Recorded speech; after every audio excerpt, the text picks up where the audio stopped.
Գյումրու թիվ 7 դպրոցում տեղակայված 31 ընտրատարածքի 42-րդ տեղամասը ժամանակին առավոտյան ժամը 8-ին է բացվել։ Մեծ զրույցում նշեց տեղամասային հանձնաժողովի նախագահ Վալյա Դողոյանը։ Նրա խոսքով տեղամասում հաշվառված 1424 ընտրողից ժամը 11-ի դրությամբ իր քաղաքացիական պարտքը կատարել էր 93 ընտրող։ Ըստ նախագահի եղել են նաև քաղաքացիներ, ովքեր իրենց անունները չեն գտել ընտրացուցակներում։ Մի քանի ընտրողներ եղել են, որոնց ուղղորդել ենք, նրանցից մի քանիսը հետ են վերադարձել արդեն տեղեկանքներով, ըստ այդմ լրացուցիչ ցուցակներով ըստ օրենքի իրենց ընտրությունը կարողացել են կատարել։ Դատարան ու անձնագրային ծառայություն ուղղորդված 3 քաղաքացիներից միայն մեկն է վերադարձել տեղեկանքով ու վերականգնել իր ընտրելու իրավունքը։ Վալյա Դողոյանի խոսքով այս խնդիրը հետևանք է պետական ռեգիստրում կատարված փոփոխությունների։ Խնդիրը հիմնականում կայացավ նրանում, որ Աբովյան փողոցը վերանվանվել է Խաչատուր Աբովյան պետական ռեգիստրում եւ ընտրողներից մի քանիսը դուրս են մնացել, ովքեր ապրում են Աբովյան փողոցում, որը վերանվանվել է Խաչատուր Աբովյան։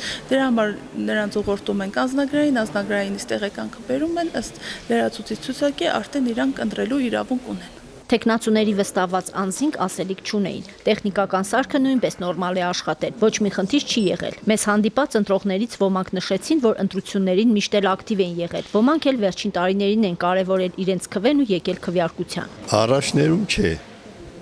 Հիմա սկսել եմ ավելի հաճախակի հանդիպել ընտրություններին մասնակցել։ Յուրաքանչյուրիս ցայնը կարևոր է։ Եթե մինչև վերջ արտար է տեղի ունենում այդ ընտրությունները։ Կա նաև կասկածակներ։ Ես միշտ ակտիվ ընտրող եմ եղել, որտեղ քաղաքացի եմ։ Յուրաքանչյուր քաղաքացի պետք է իր մեկ ձայնի իրավունքը շատ կարևորի, որովհետև եթե մենք միշտ կամ մյուսները ավելի ճիշտ մտածում են, թե ոչինչ չի փոխվում ու չեն գնում ընտրության, դրա համար ոչինչ չի փոխվում։ Բայց պետք է յուրաքանչյուր ընտրող քաղաքացի չափած անձ իր երկրի քաղաքացին կարևորի իր մեկ ձայնը եւ տեղ կանգնի իր մեկ ձայնին։ Այս տեղամասում քվեարկող օտարերկրյա քաղաքացիներ չկան ցուցակներում, իսկ ընդհանուր առմամբ ըստ կենտրոնական ընտրական հանձնաժողովի տվյալների Գյումրիի Ավագանու արտահերթ այս ընտրություններին մասնակցելու է 2189 օտարերկրյա քաղաքացի, նրանց մեծ մասը Ռուսաստանի Դաշնությունից են։